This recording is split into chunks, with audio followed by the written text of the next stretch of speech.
que vai nos jogar aí nessa questão do narcisismo sobre os aspectos. Bom dia a todos, é um prazer voltar ao encontro do Grupo Cultura e Política. Nessa manhã receberemos a doutora Maria José para falar sobre narcisismos e alguns de seus derivados em nosso cotidiano. No dia de hoje, o programa terá uma novidade. Contaremos com a participação também do Dr. Valton na condição de co-provocador. Eu vou apresentar então a doutora Maria José. Ela é psiquiatra, com residência e especialização na UFRJ. Ela é membro efetivo da Associação Internacional de Psicanálise, a IPA. Psicanalista formada pela Sociedade Brasileira de Psicanálise de São Paulo, psicanalista de crianças e adolescentes e psicanalista didata da Sociedade Psicanalítica de Fortaleza, a SPFOR. Dr. Valton Miranda é médico pela UFC, com formação em psiquiatria pela UFRJS, psicanalista didata pela formação da Sociedade Psicanalítica do Recife, membro fundador da Sociedade Psicanalítica de Fortaleza, com função didática, coordenador da Escola de Psicoterapia Psicanalítica de Fortaleza, condecorado com a medalha Renascença do Estado do Piauí, medalha Abolição do Estado do Ceará, e medalha Boticário Ferreira, do município de Fortaleza. Tem título de cidadão cearense pela Assembleia Legislativa do Ceará, é doutor honoris causa pela UFC, escritor de livros, romances e artigos versando sobre política e psicanálise. Militante político de esquerda, tem sido presidente do Diretório Acadêmico de Medicina e do Diretório Central dos Estudantes. Atuou inicialmente no PCB e colaborou na fundação do PCdoB cearense e PSB nacional. Atualmente milita no PT. Então vamos iniciar o dia de hoje com a estimulante fala da doutora Maria José. Pessoal, muito bom dia.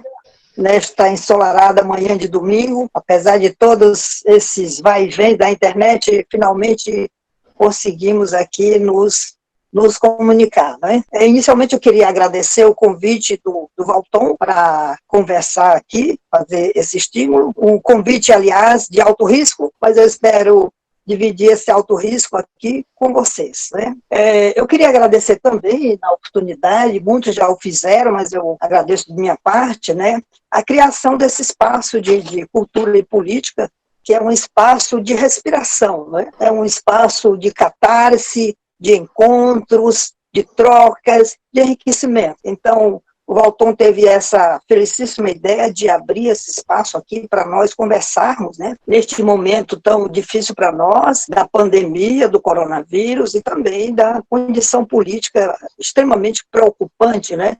Que nós atravessamos. O Valton me pediu para fazer um estímulo. Eu vou colocar algumas questões aí para serem abertas. Todos estão convidados para fazer qualquer intervenção que desejem, não necessariamente perguntas, mas comentários ou complementações. Aqui tem pessoas de várias áreas que podem complementar esse estímulo. Então, quando eu falo que há pessoas de várias áreas aqui, de sociologia, de história, de arte, de psicanálise também, psicologia social, de antropologia, político, né?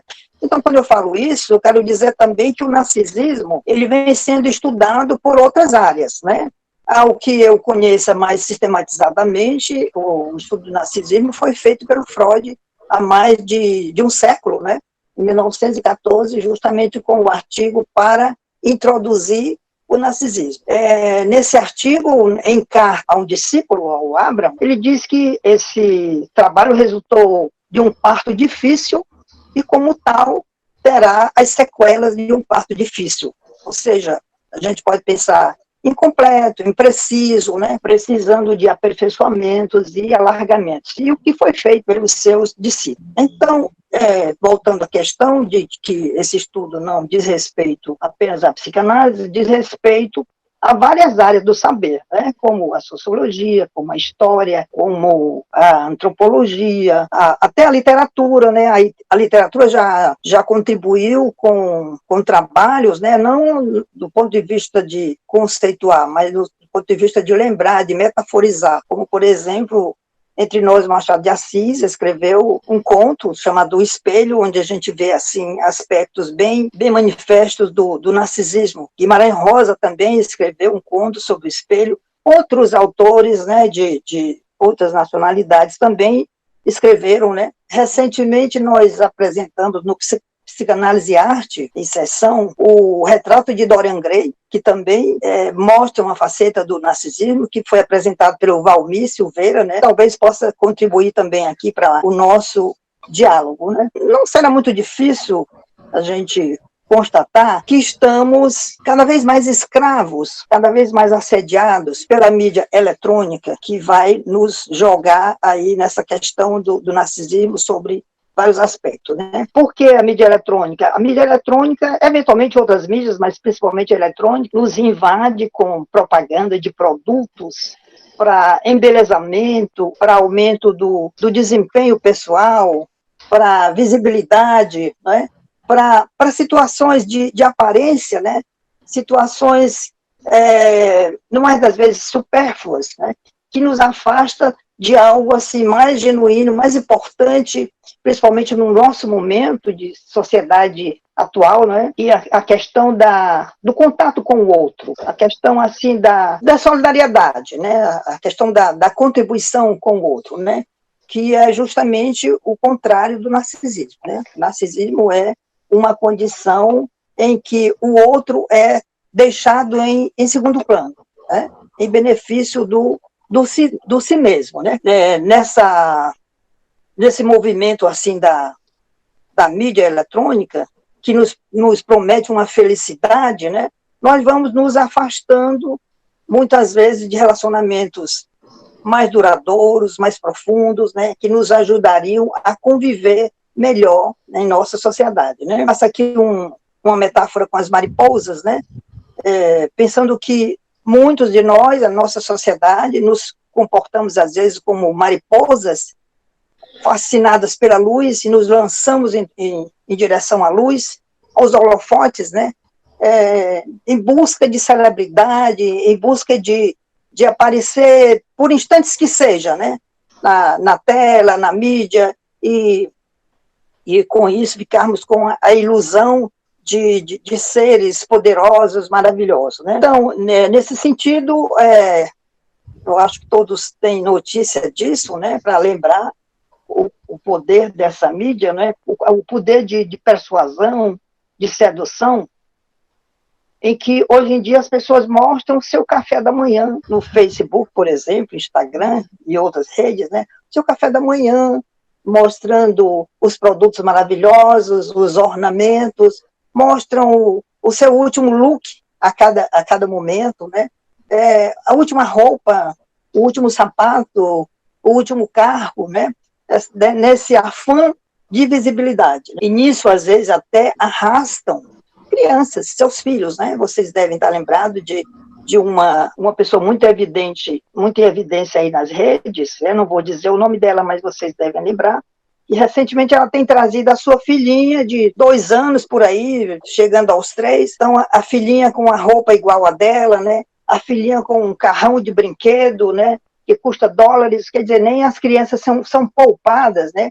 Nessa necessidade de visibilidade, né? Porque a ordem é aparecer, de qualquer maneira, né? E o que o narcisismo tem a ver com isso, né? Tem a ver porque o narcisismo, ele recorre muito ao uso da máscara, e a máscara justamente para esconder determinadas faltas, né? Determinadas carências, que a gente vai falar mais adiante como é que são essas carências, né?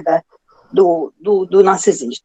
Eu lembro aqui um psicanalista que talvez não seja assim dos mais conhecidos, mas é uma pessoa de grande valor, que tem muitos trabalhos publicados, né, livros em artigos, que é o Vítor Manuel de Andrade, que ele escreveu um livro justamente na comemoração dos 100 anos do artigo de Freud para introduzir o narcisismo, né, que é O Narcisismo e o Mal-Estar na Civilização. Nesse livro, que eu acho que é assim, um estudo abalizado sobre o narcisismo a partir do artigo de Freud e expandindo-o, né? Ele fala que nós vivemos o século do narcisismo, por essa, entre outras coisas, por essa necessidade de exposição, de visibilidade, né? De busca de aparência, né? E terminamos ficando reféns dessa roda, né? Dessa roda aí de chamamento para a invisibilidade. E nisso, né, as relações, os contatos mais profundos são deixados de lado, né? Aqui eu lembro, não é, como algo importante, né, que eu penso que cabe nesse contexto de estudo do narcisismo, a desigualdade social. O que é desigualdade social? Tem a ver com narcisismo, né? O que vocês acham? Vocês poderão contribuir também aí, daqui a pouco, né, de acordo com o que vocês acharem adequado, né? Na medida em que o narcisismo convoca esse olhar massivo para si mesmo, o outro, a pessoa do outro, é esquecida. Animados pelo sistema capitalista, né, o outro é deixado de lado em função da busca da riqueza a qualquer custo, né, a custa do bem-estar individual, e o coletivo é deixado de lado, né? Nesse sentido, eu lembro que é uma situação muito nossa, né? A questão do político, né, principalmente, que ingressa no meio político com um desejo aparente de melhorar o conforto da coletividade, de contribuir, não é, para o bem-estar da coletividade, mas, na verdade, o interesse é o bem próprio. A gente sabe também que o político é muito seduzido pelas vantagens que são anunciadas do fato de ser político, né? Uma coisa assim que eu penso que revolta a muitos de nós, essa questão do foro privilegiado. Então, quando o indivíduo entra na política, já sabe que terá um foro privilegiado se ele cometer algum deslize, algum crime, né? Será defendido de uma maneira diferenciada. Então, ele entra na política com esse aceno, né, de facilitação, com outro aceno também que me parece, não sei se cabe aqui, mas talvez caiba, né, essa questão das verbas para a propaganda política, que, na verdade, não são utilizadas, ao que se vê, para a propaganda em si, mas para as chamadas rachadinhas, né, para o bolso, né, do narcisista, né? Então, por aí vamos entrando nessa questão aí do narcisismo contracenando com determinados segmentos, né, da sociedade. Entrando um pouco na questão do narcisismo, né, o narcisismo interessa, sobretudo, a psicanálise e outras áreas, conforme eu vou falar mais adiante, mas a psicanálise, porque, por exemplo, tem acontecido mais recentemente a afluência para nossos consultórios das chamadas personalidades borderline ou narcísicas. São personalidades ou são pessoas que nos trazem assim muitas indagações, muitos questionamentos, né? Essas pessoas estão assim na fronteira, né? Que borderline quer dizer também fronteiriço. Elas estão na fronteira entre a neurose e a psicose.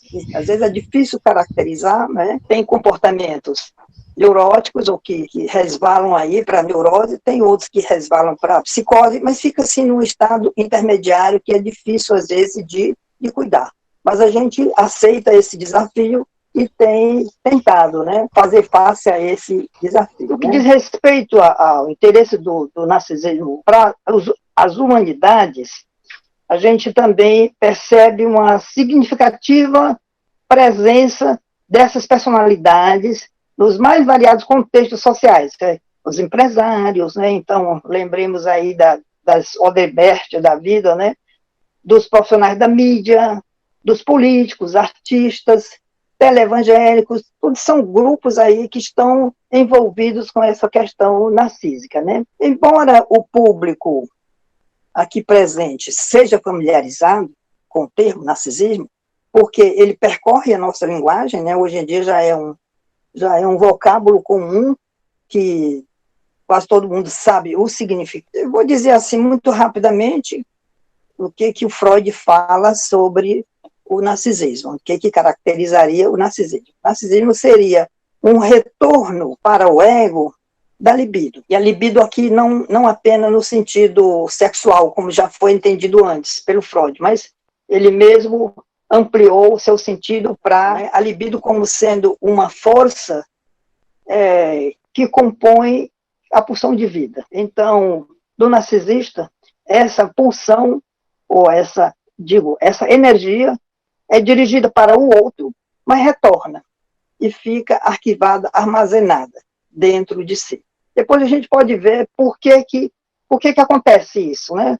Por que há esse retraimento, por que há esse recolhimento? Há controvérsias a respeito, mas a gente pode entender que há uma espécie de desilusão, de decepção com o acolhimento que o outro teria feito ao investimento, né? Então o narcisista prefere se recolher, guardar as suas energias e com isso se afastar do mundo, se afastar do convívio com as outras pessoas, isso em graus variados. Ele não apenas se retrai, muitas vezes ele se revolta, né, por essa não acolhida, por essa não narcisação, como diz uma psicanalista argentina, que é a Fleischmann, né? Então, muitas vezes ele se revolta por não ter recebido essa acolhida, e então ataca o outro, condena o outro, às vezes até mata, né? Então, isso é uma visão assim, muito panorâmica, né, do narcisismo. A gente poderá, quem sabe,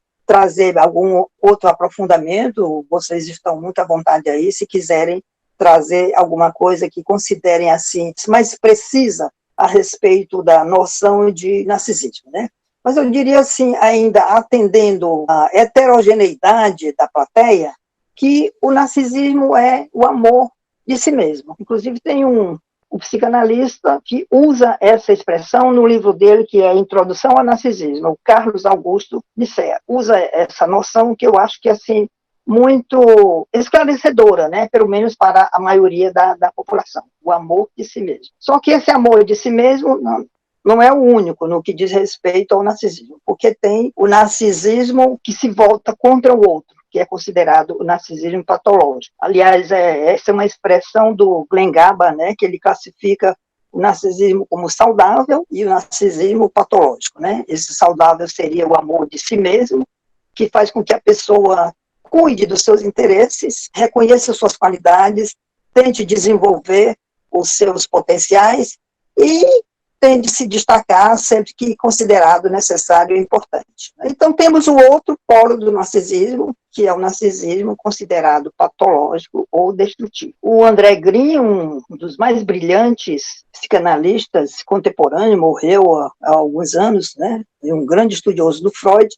Ele escreveu um livro chamado Narcisismo de Vida, Narcisismo de Morte, onde ele considera o narcisismo de vida, com essas características que a gente lembrou há pouco, né, de cuidado de si mesmo, e o narcisismo de morte como esse que tenta eliminar o outro. Ele usa uma expressão aí meio esquisita que chama de desobjetalizar, quer dizer, acabar com o objeto. O objeto é o outro, né? O objeto é o alvo das pulsões. A gente usa objeto nesse sentido, de aquele que recebe as pulsões, né? E porque esse objeto não é também só uma pessoa.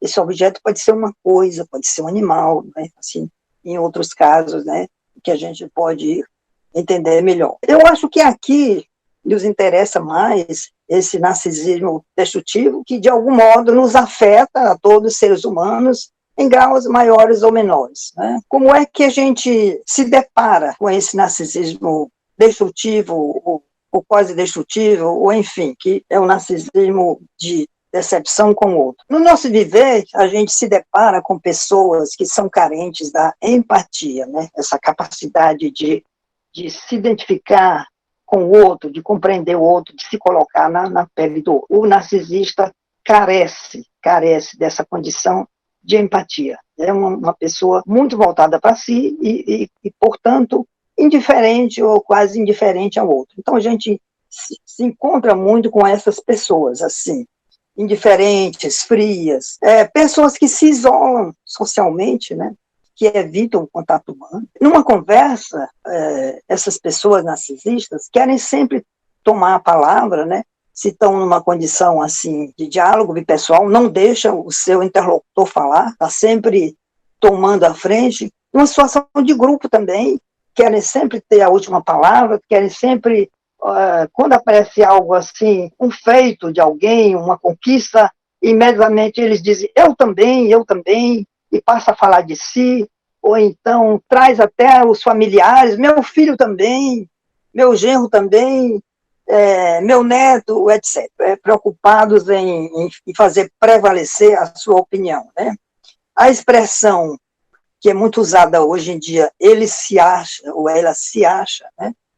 Descreve apenas parcialmente esse tipo de pessoas. São pessoas também que têm dificuldade de esperar numa fila, seja porque tem um ego fragilizado, né, que a gente vai ver mais adiante como o narcisista ele carece de um fortalecimento, então ele acha que não aguenta, não tem substância, digamos, para aguardar uma espera, para ter a consciência de que há outros que também precisam ser atendidos, né? O narcisista acha que deve passar na frente de todo mundo, né? E também por considerar que as suas prioridades são sempre mais importantes do que as dos outros, né? São pessoas que estão sempre reclamando de tudo, né? Porque isso corresponde a uma inquietação, a uma carência interna, então está tudo errado, está tudo ruim. São pessoas amargas, né?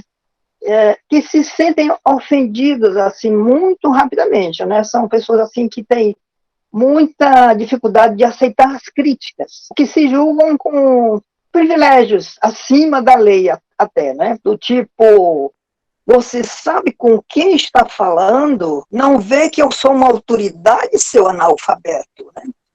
É o tipo do trato do narcisista, né? Se bem que depois podem se arrepender, pedir desculpas, né?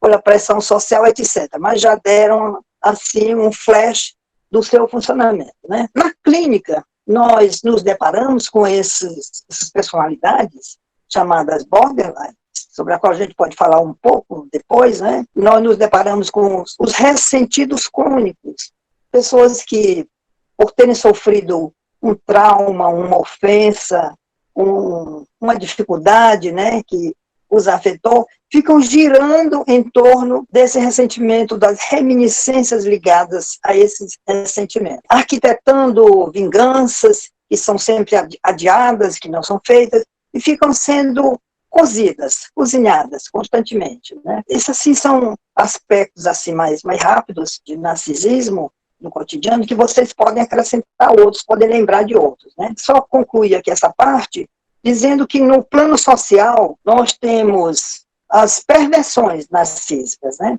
Que estão presentes em várias situações de ataques à humanidade, né? Como no passado mais remoto foi a questão da Inquisição Católica, né? Do Sacro Império Apostólico Romano, né? Que matou milhares de pessoas foram enviadas para a fogueira porque não faziam parte, né, da crença da religião católica como a única, como a mais verdadeira, etc. Nós temos o capítulo vergonhoso, né, da humanidade, que foi o capítulo da escravidão, onde pessoas negras foram escravizadas, traficadas, maltratadas, consideradas como coisas, né, e que de algum modo ainda se continua de formas mais diferenciadas, mas continua ainda essa ideia de escravização do ser humano. O nazifascismo foi um agrupamento de narcisistas, né, que fizeram o estrago que fizeram. Os regimes totalitários também, eles agregam uma grande quantidade de pessoas narcisistas. A corrupção nossa, organizada, ela agrega também uma quantidade muito grande de narcisistas, né, a gente pode ver depois porque o nepotismo, a xenofobia, os preconceitos raciais, étnicos, religiosos, ideologia, os preconceitos homofóbicos, os preconceitos de gêneros que se expressam no machismo, no feminicídio. Temos ainda o narcisismo das pequenas diferenças, sobre a qual o Valton vai falar mais detalhadamente, né? Depois a gente pode discutir aqui sobre possíveis fatores que alimentam o narcisismo, seja no plano individual, seja no plano mais social. Então, assim, é esse o estímulo, não é? Que talvez não abarque tudo, né? De fato não abarca tudo, né? Eu só queria complementar quando eu estava falando de coisas que aparecem, situações que aparecem na clínica, né? Nós nos deparamos também com os hipocondríacos, com os melancólicos ou deprimidos, né? E também com pessoas do espectro autista. Talvez caibam outras denominações aqui na clínica, né? Mas a gente pode ir conversando aí por esse caminho. Eu vou fazer uma rápida intervenção, porque combinei com a Maria José de que eu também entraria na sequência para fazer a resposta a determinados questionamentos ou perguntas. Mas eu quero dizer só o seguinte: a Maria José fez já uma excelente exposição sobre o narcisismo. Ela pegou bem mais dentro do espectro da clínica, né, e da visão psicanalítica. Aliás, eu acrescentaria, além do que o Freud e outros autores já colocaram, também Corrut nos Estados Unidos, com a sua concepção de narcisismo, e Lacan com a fase do espelho. Quer dizer, mas não é disso bem que eu queria falar. É da relação entre narcisismo e política. Eu acho que o narcisismo são narcisismos e não um narcisismo. São muitos narcisismos, é difícil esse processo conceitual. Eu creio que, dentro dessa perspectiva, o narcisismo tem uma relação muito forte com a morte, com a pulsão de morte, com o instinto de morte. E essa relação está muito articulada tanto nas perversões da vida política, quanto nas suas formas mais grotescas de tirania. Quer dizer, ela está muito... O narcisismo está sempre muito ligado a isso, ao narcisismo negativo, no sentido da morte, de não preocupação com a comunidade, os genocídios que são praticados dessa ou daquela forma. Então, eu creio que nós temos exemplos. O que está acontecendo no Brasil é um genocídio. É um genocídio, de certo modo, autorizado com a participação de setores importantes do Estado brasileiro. Não vou entrar em detalhes, depois os outros que vão intervir dirão. Mas eu acho que tem essa questão narcísica aí envolvida. Um sujeito deslocado falando com ema e mostrando um remédio que, segundo ele, vai curar a pandemia. Tudo isso está dentro do contexto do narcisismo. Como, igualmente, você tem uma perversão de indivíduos de uma inteligência invulgar, como foi o caso do Carlos Lacerda. Carlos Lacerda era invulgarmente inteligente. Um gênio, mas um perverso, um golpista, um sujeito asqueroso, do ponto de vista da empatia, como disse a Maria José, da preocupação com a comunidade. Uma das figuras mais nojentas que a política brasileira já viu. Quer dizer, como é agora, né? Como nós estamos vendo um cortejo de perversos e nojentos na atual política brasileira, que juntam narcisismo e morte, pulsão de morte, instinto de morte, genocídio. Então, eu creio que é nesse sentido aí que eu queria também articular essa questão do narcisismo. Fico por aqui para deixar que os outros, então, interpelem a minha, Maria José, façam questionamentos, observações, etc. Obrigado. De fato, o tema é muito instigante, viu? Já temos aí alguns comentários e já temos, inclusive, quase fechados a segunda etapa já de questionamento. Eu vou, então, ler aqui os 3 primeiros comentários. O Márcio diz assim: que se pode dizer de uma instituição qualquer que seja, que se furta a discutir as questões socioculturais, políticas e ecológicas? Não seria isso um sintoma narcísico? A Petrusca, eu acho que fazendo referência ao autor que a doutora Maria José colocou no início, Vitor Manuel de Andrade, ela coloca, se não é o que fala de neuropsicanálise, porque ela adora esse autor. Fazendo uma analogia com as neurociências, ela pergunta: podemos pensar que existe um mau desenvolvimento do córtex pré-frontal, das funções executivas e do sistema inibitório da parte do córtex órbito-frontal?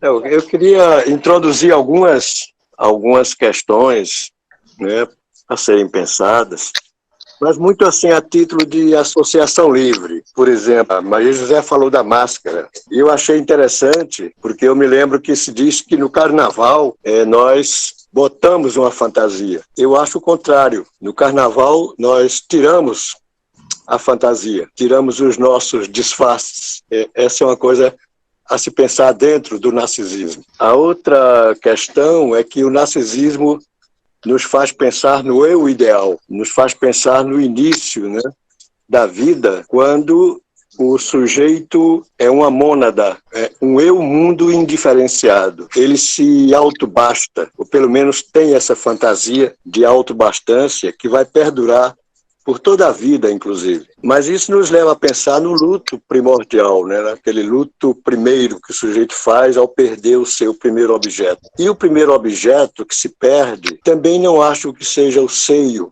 não é a mãe, não é o seio da mãe. O primeiro objeto que se perde é o si mesmo, né? Uma parte daquela mônada, eu, mundo, que ao se dar conta de que ele não é autossuficiente, ele então perde uma parte de si mesmo, ele perde uma parte do eu ideal. E aí ele tem que elaborar o luto dessa perda. Daí que todo objeto é um objeto substituível, é um objeto secundário, substituto e substituível do primeiro objeto, que é o si mesmo. Eu gostei também quando se falou, acho que já foi o Valton que falou, dos muitos narcisismos, que isso me fez pensar também nos muitos inconscientes, não é, que nós temos que, fazendo uma prospecção desses muitos inconscientes durante uma análise, para podermos chegar ao inconsciente mais universal, ao inconsciente mais freudiano, digamos assim. Ou seja, para mim, cada relação que se estabelece, para cada relação que nós estabelecemos, nós temos um inconsciente relativo que determina e que limita essa relação. Tudo isso também está dentro, né, dessa perspectiva do narcisismo. E é só colocar essas questões assim, para talvez trazer mais material para uma discussão. Muito obrigado. Bom dia, pessoal. Bom dia a todos. Eu queria levantar aqui que me parece um elemento paradoxal das nossas sociedades, sobretudo no mundo ocidental, desse novo milênio, que é a questão, né, que talvez a Maria José possa comentar aqui com a gente, Valton e vocês, colegas. É o seguinte: tem uma antropóloga argentina radicada no Rio de Janeiro há muitos anos, e o nome dela é Paula Sibilia, e ela escreveu um livro muito interessante chamado O Show do Eu, a Intimidade como Espetáculo. No início do livro, ela chama a nossa atenção para o fato de que a revista Time, que é uma espécie de Veja nos Estados Unidos da América, a Time, todo ano, quando chega no final do ano, ela elege uma personalidade do ano. E no ano de 2006, ela elegeu como personalidade do ano nós, essa multidão de anônimos, nós que não somos nem artistas conhecidos, nem políticos conhecidos, nem milionários, nem nada, essa multidão de anônimos espalhados pelo mundo, e nós, entre aspas, fomos eleitos personalidades do ano pela revista Time. Então é interessante porque, de certa maneira, o que é eleito e colocado num lugar especial, a ponto de ser homenageado como personalidade do ano, é uma multidão de rostos sem um perfil definido, né? São anônimos. No entanto, aí que entra o elemento paradoxal, pegando elementos que eu já coloquei aqui na minha fala, naquele encontro sobre Foucault, e em outras conversas aqui com vocês. No neoliberalismo, como diz a Margaret Thatcher, não existe essa coisa de sociedade. Para todos os efeitos, que existem são indivíduos, são mônadas, como disse o Fernando. E mônadas cujas relações de sociabilidade estão precarizadas ou enfraquecidas, se não tornadas quase impossíveis, né? Então, para que você apareça num tecido social como esse, numa ambiência como essa, você tem que colocar uma espécie de banner na sua cabeça. Não basta você fazer o que você faz bem. Você tem que, além disso, ganhar visibilidade. Você tem que ganhar visibilidade no discurso e nas imagens, por assim dizer. Nesse livro, O Show do Eu, a Intimidade como Espetáculo, a Paula Sibilia fala muito da explosão de blogs confessionais no final da década de 90 e início desse novo milênio, que era um fenômeno muito forte entre os adolescentes, mas também até para jovens e chegando à idade adulta. Então eu queria que você comentasse esse paradoxo, que coisa interessante, quer dizer, nós somos uma multidão de anônimos, no entanto, parece que estamos instados por um imperativo categórico que todo mundo tem que se exibir, todo mundo tem que aparecer, inclusive, se for necessário, escancarando a sua intimidade nas redes sociais. Era só essa questão que eu queria levantar. Obrigado. Bom, bom dia a todo mundo e obrigado, Maria José e Valton, pelos estímulos. E obrigado, Maria José, pela citação, né, eu queria fazer só um pequeno registro do que foi aquele encontro sobre o psicanálise e arte, sobre o Dorian Gray, porque, curiosamente, aconteceu num shopping daqui de Fortaleza no dia da Black Friday. Então, a concorrência foi altíssima, porque o shopping estava lotado de pessoas desesperadas por consumir qualquer coisa, aproveitar a promoção da ocasião, e a gente dentro de uma livraria tentando conversar com um barulho grande no entorno, mas que foi muito feliz a participação e a apresentação. Embora, além da Black Friday, tinha um outro evento muito mais importante do que a Black Friday, do que a minha apresentação, também concorrendo no mesmo shopping, que era uma apresentação do Dr. Valton, no mesmo shopping, noutra livraria. Então eu tive que lidar com essa concorrência. A lembrança da Maria José a respeito do Dorian Gray, eu acho que é um livro que eu reli no ano passado e que, enfim, foi uma leitura muito interessante, inclusive para esse momento que a gente está vivendo também. Eu já li diversas vezes na vida, em diversos momentos. Então, uma lembrança para pensar o narcisismo num aspecto da sociedade contemporânea, do que a gente está vivendo, eu acho que é muito interessante. Dorian Gray, vocês sabem, é um rapaz muito bonito, por quem todos se apaixonam, como Narciso, né? Muito bonito, por quem todos se apaixonam, mas que ele despreza o amor das pessoas, né? Ele usa as pessoas e despreza o amor das pessoas. Então, um aspecto que eu queria destacar é essa questão da idealização, Fernando já falou, mas a idealização do belo, a idealização de de uma certa concepção de mundo, de uma classe, né, que se vê com direitos a qualquer coisa. Então essa classe, ela tem o direito de ter prazer e de fazer uso da sociedade, das pessoas, das instituições, sem que a ela seja atribuído nenhuma culpa, atribuído nenhuma responsabilidade. Dorian Gray chega no final e diz: as nossas orações não deveriam ser perdoai pelos nossos pecados, mas castigai-nos pelas nossas iniquidades. Né, que somente a percepção da responsabilidade dos nossos atos é que poderia controlar o narcisismo. Essa questão de uma ética do prazer e de uma ética do belo. Por essa ética, tudo está justificado. Ele chega a dizer que o crime só pertence às classes inferiores e que o crime está para as classes inferiores como a arte está para a classe dele. Ou seja, se um outro comete alguma coisa, é crime. Se ele comete arte, é busca de prazer, busca de sensação, e a ele tudo é permitido. Então, se os outros falam alguma coisa, é fake news. Mas ele assume um lema dizendo que conheceis a verdade vos libertará. É muito curioso como ele faz essa apropriação da verdade. É claro que aqui eu já não estou mais falando do Dorian Gray. E o Dorian Gray ainda diz uma outra coisa, né, que a única forma de se livrar de uma tentação, né, é se entregando a ela.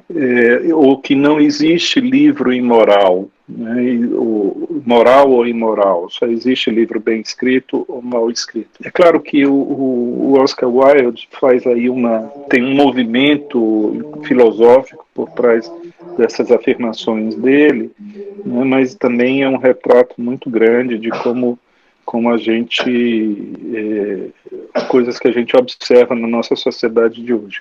Bom, tem aspectos do consumismo, alguém falou sobre isso também, o que o Silvio colocou, mas eu vou ficar por aqui na minha intervenção. Bom, obrigada aí pelas intervenções, pelas contribuições, começando aí pela Petruska. Eu, infelizmente, não tenho como te responder, né? Eu não tenho estudos assim mais pertinentes, né, sobre a questão aí neurológica, né? Eu até posso admitir que haja uma perturbação, uma afecção de determinadas estruturas cerebrais, né?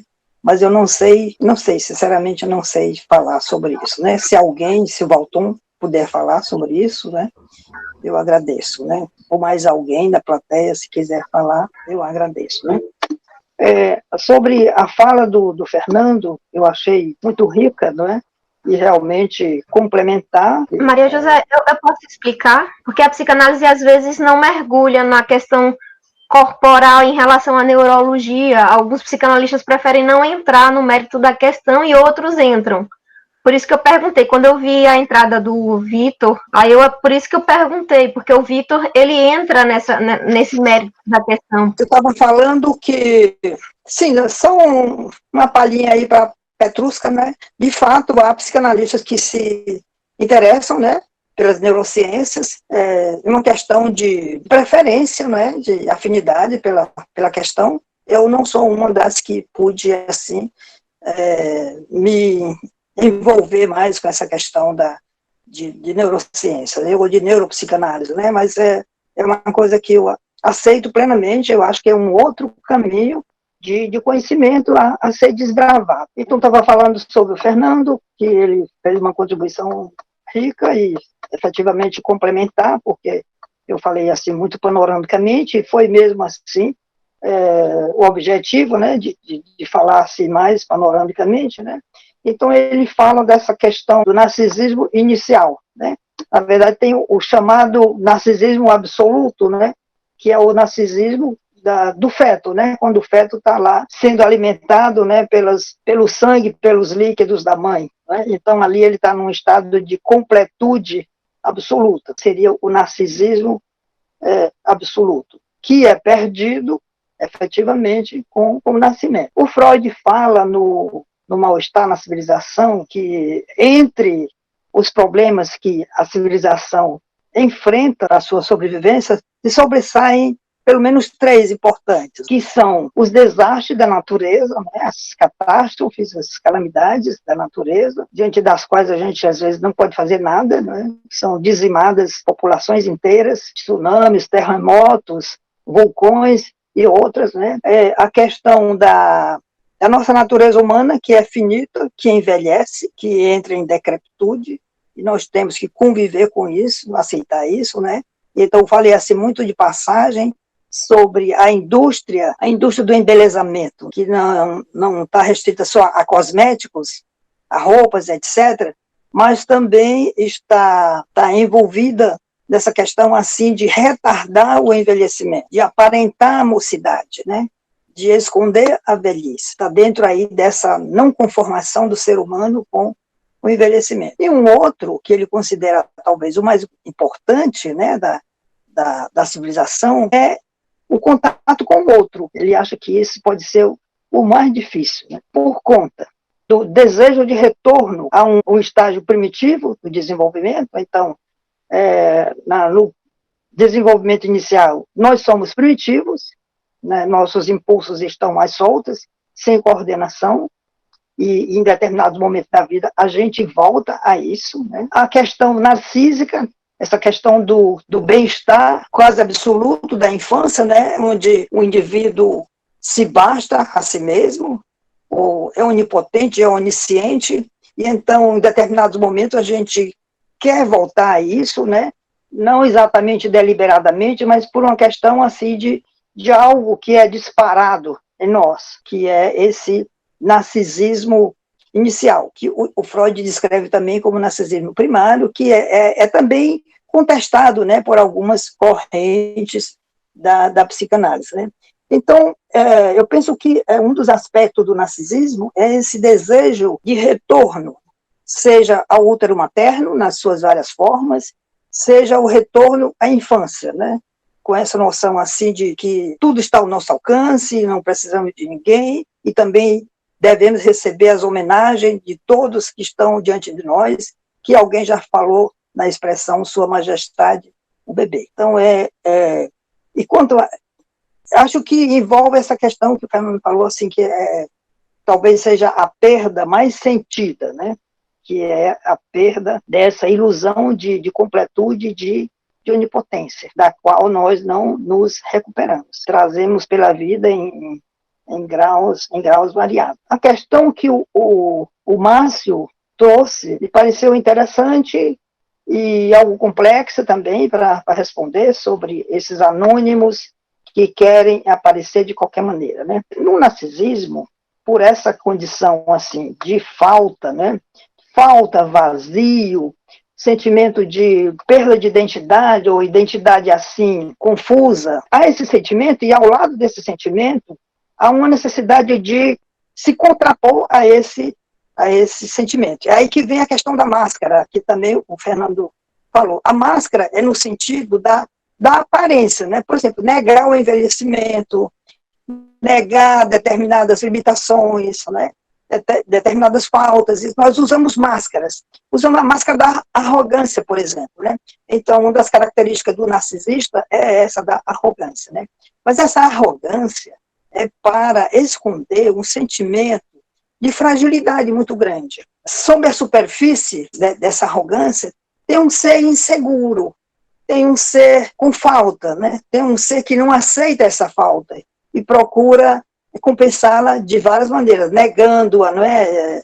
Forçando-a. Nesse sentido, Márcio, eu penso que essa necessidade de aparecer é justamente para se contrapor a esse sentimento de vazio, de falta, de incompletude, né? Necessidades não satisfeitas, né? Isso a gente vê isso desde o início, né, da humanidade. Os próprios índios já se enfeitavam, né? Se fantasiavam, ornamentavam de penas de pássaros ou de garras de animais, justamente para contrabalançar o sentimento de precariedade, né? De medo das feras, né? Da insegurança de um mundo hostil.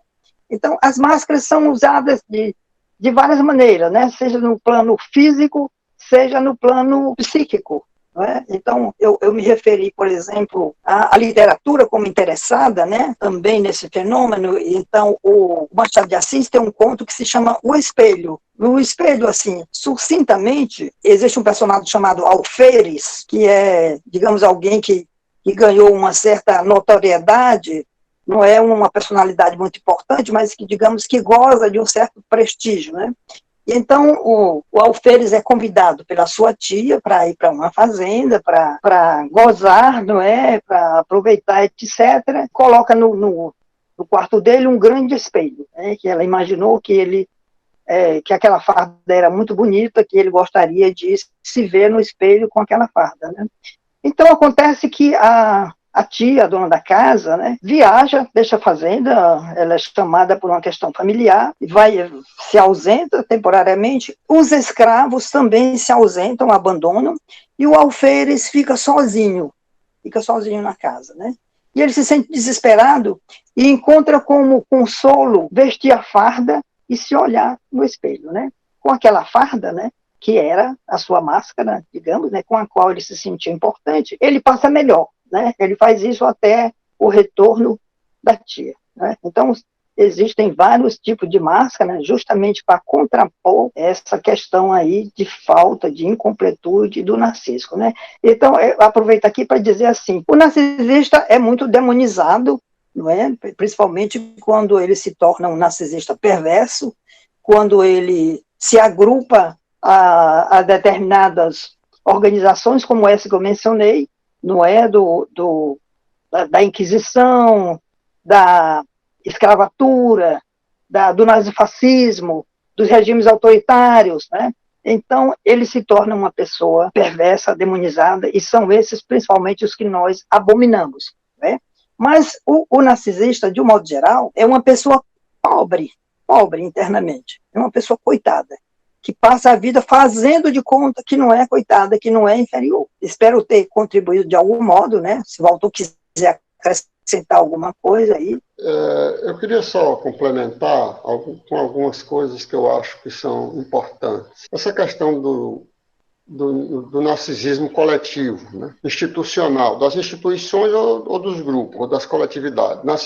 O Freud tratou em narcisismo, psicologia de grupo e análise do ego. O narcisismo está estreitamente vinculado à questão da morte, à questão da destrutividade. Quer dizer, de um grupo, uma pequena diferença de narcísica entre um grupo e outro pode justificar uma matança, como foi no caso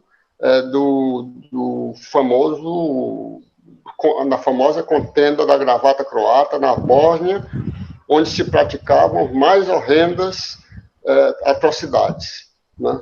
Quer dizer, em nome de uma suposta diferença entre bósnios e os sérvios. A Havana está me lembrando aqui, os sérvios.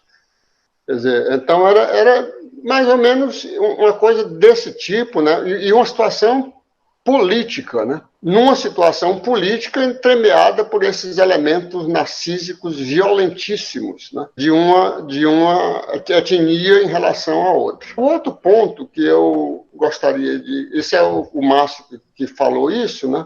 Por exemplo, quando você elege narcisicamente, quando uma sociedade elege narcisicamente uma outra etnia como inimigo e resolve aniquilá-la programaticamente, metódica e estruturalmente.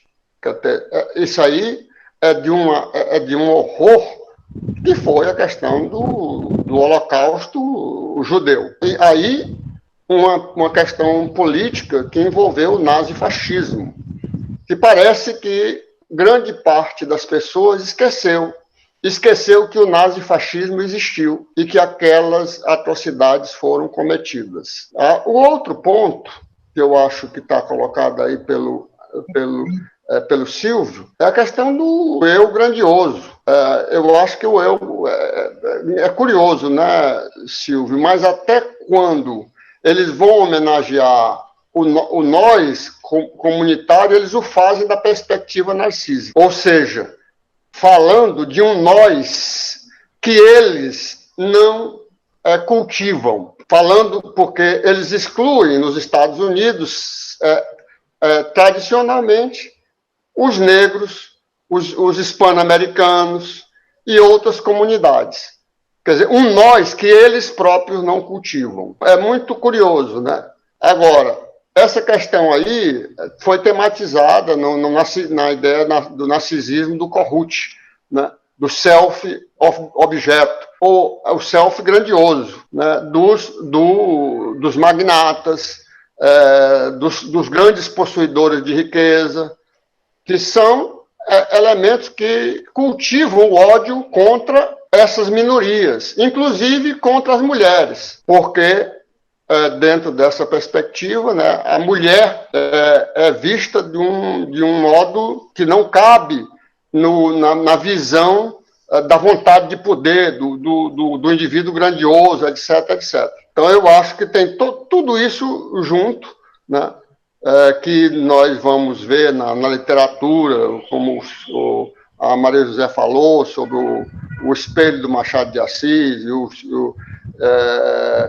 Valmir também, no retrato do Dorian Gray.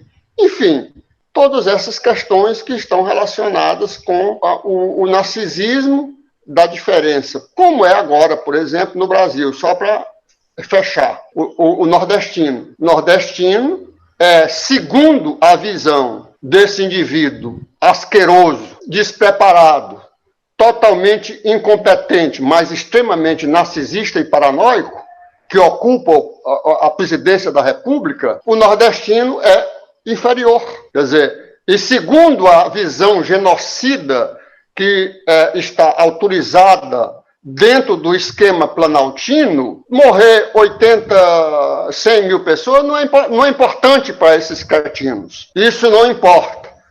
Importa para nós que cremos na comunidade, na empatia comunitária, ou seja, temos uma visão positiva dos nossos próprios narcisismos. Eu creio que, diria isso aqui só para puxar um pouco para o mundo que nós estamos, de onde nós estamos colocados na política, inclusive na política brasileira. Tem um comentário do Alexandre Holanda, comentando e adicionando ao que a Petruska comentou, talvez seja mais uma desadaptação. Ao invés de tribos com um número pequeno de pessoas e famílias, temos aglomerados imensos, multidões de cidades cada vez mais cosmopolitas. Primeiro, agradecer muitíssimo as contribuições e a fala maravilhosa da doutora Maria José, do doutor Valton, os comentários de todos, né? Eu acho que esse é um dos temas importantíssimos para a gente pensar, porque a questão do narcisismo, ele anula o pacto social, né? E aí é interessante, porque se a gente precisa de um narcisismo para se constituir enquanto sujeito, né? Se a gente não ultrapassar essa fase de um eu ideal para chegar num ideal do eu, a gente também se aniquila enquanto pacto social. Então vira uma armadilha perigosa. E eu fiquei pensando no que a doutora Maria José colocou, que é isso, né? Para fazer essa ultrapassagem, quer dizer, para a gente chegar num ego ideal, a gente teria que lidar, né, nesse narcisismo secundário, teria que ser possível a gente lidar com a perda, a gente poder lidar com a lei, e a lei colocar num lugar de organizador, de possibilidade do desejo. E aí é muito interessante que na hora que a gente vive uma organização social muito anômica, né, na hora que a gente vive um lugar em que a gente fica como se fosse nessa primeira fase do narcisismo, mas exatamente no momento em que desejamos ser vistos, desejamos experimentar todos os prazeres, igual Sua Majestade o BD, e temos pouquíssimos recursos individuais e coletivos para lidarmos com as perdas, para lidarmos com as dores. E aí é muito interessante na hora que vem o consumo como uma substituição desses objetos reais para esses lugares da perda. Então a gente deixa de ter a possibilidade do pensar, a possibilidade do criar, a possibilidade do amar, né, com todas as suas limitações, né, porque não trazem realizações plenas nem onipotentes, para essa substituição da lógica de um consumo de um objeto que pretende trazer uma satisfação mágica, onipotente e prazerosa para sanar todas as dores. E aí eu fiquei lembrando de uma música da Vanessa da Mata, que se chama Bolsa de Grife. E aí ela diz, comprei uma bolsa de grife para me livrar do mal. Ela disse que silenciava as dores, que resolvia todos os problemas, que resolvia e dava conta de todas as angústias, né? E aí, ao final, ela diz que ainda tenho a fome, a sede, a angústia, a dor e as prestações da tal bolsa de grife. E aí isso me fez lembrar, nessa questão especular, de uma nova lógica do capital, que a gente passa a ter um capitalismo, e aí é interessante, que é especulativo, né? Então, em vez de você ter o lugar do lucro e da mais-valia produzido pela força de trabalho, que você olha lá o trabalhador na empresa fazendo alguma coisa, essa especulação, ela faz pensar que o lucro ou o dinheiro são produzidos de uma forma mágica, que não tem uma exploração, que não tem um trabalhador. E isso faz com que você vá perdendo cada vez mais a possibilidade de enxergar o outro, né, de reconhecer um outro, de entender o sofrimento do outro, a exploração do outro, de entender a materialidade de onde as coisas vêm, como se as coisas surgissem de uma forma mágica, né, como se estivessem simplesmente magicamente dispostos num supermercado ou num shopping center, que passa a trazer esse lugar também de asepsia, né, de asepsia do consumo. Então, esse sujeito que fica sem possibilidades, ou com possibilidades muito diminutas, né, para lidar com as suas perdas e para lidar com as suas dores, ele acaba ao mesmo tempo, a meu ver, fortalecendo essa lógica do capital e sendo retroalimentada por eles. Eu acho que essa história das máscaras é muito interessante, porque uma coisa são as máscaras dentro de um ritual simbólico, outra coisa são as máscaras, e a gente vê agora no Covid isso muito explícito, né, na hora que as pessoas não querem usar a máscara. E aí é interessante porque elas se recusam a usar a máscara, e na hora que elas não usam a máscara, elas ficam sem máscara, ou seja, revela exatamente esse lado perverso e cruel dos bolsominions, né, que não tem mais máscara nenhuma para esconder a perversão, para esconder a maldade, e na hora que esse lugar se revela, ou seja, dessas pessoas impossíveis de lidarem com a lei, dessas pessoas impossíveis de terem, né, de lidar com a dor, de fazerem elaborações simbólicas, como isso engendra essa articulação entre narcisismo e pulsão de morte e fulmina realmente o pacto social, fulmina a possibilidade de viver, porque aí é uma coisa que me fez pensar como esse lugar do narcisismo, ele torna impossível o desejo, ele torna impossível a capacidade de amar, ele torna impossível a capacidade de de experimentar um prazer, porque torna impossível essa possibilidade de lidar com a perda, de lidar com o outro e de lidar com a diferença. E não é à toa que a gente observa um imenso quadro de vazio, e se a gente observa a existência desse projeto necropolítico, a meu ponto de ver, tem algo, eles não conseguem fazer vínculos, né? Eles não conseguem confiar uns nos outros, porque eles não conseguem ultrapassar essas barreiras. Então, se tem um projeto destrutivo muito forte, mas, a meu ver, a aparente fortaleza deles é onde reside a própria fragilidade, e aí a necessidade da gente de investir em articulações simbólicas, em articulações amorosas, em vínculos que possa promover um descentramento, digamos assim, desse lugar. Então, bom dia a todos. Obrigado, Helder. Obrigado, Dr. Valton, por mais essa possibilidade, mais esse encontro. Obrigado pela fala, muito instigante, e pelo tema, eu acho, principalmente, né? Esse é um tema realmente fundamental, que merece toda a nossa atenção. Então, obrigado, doutora Maria José, pela escolha e pelas palavras. Como muita gente já falou, eu me sinto muito contemplado por muitas coisas que foram ditas. Eu vou tentar resumir aqui, enfim, né, sintetizar em alguns comentários que eu tinha separado. Muito do que eu falar vai ser meio que revisão do que foi dito, e queria, no final, fazer uma pequena provocação, que seja uma pergunta propriamente, mas é uma coisinha para a gente refletir. Pensei em 4 pontos aqui. O primeiro ponto é essa ideia do narcisismo como algo muito fundamental, muito fundante e muito universal, né?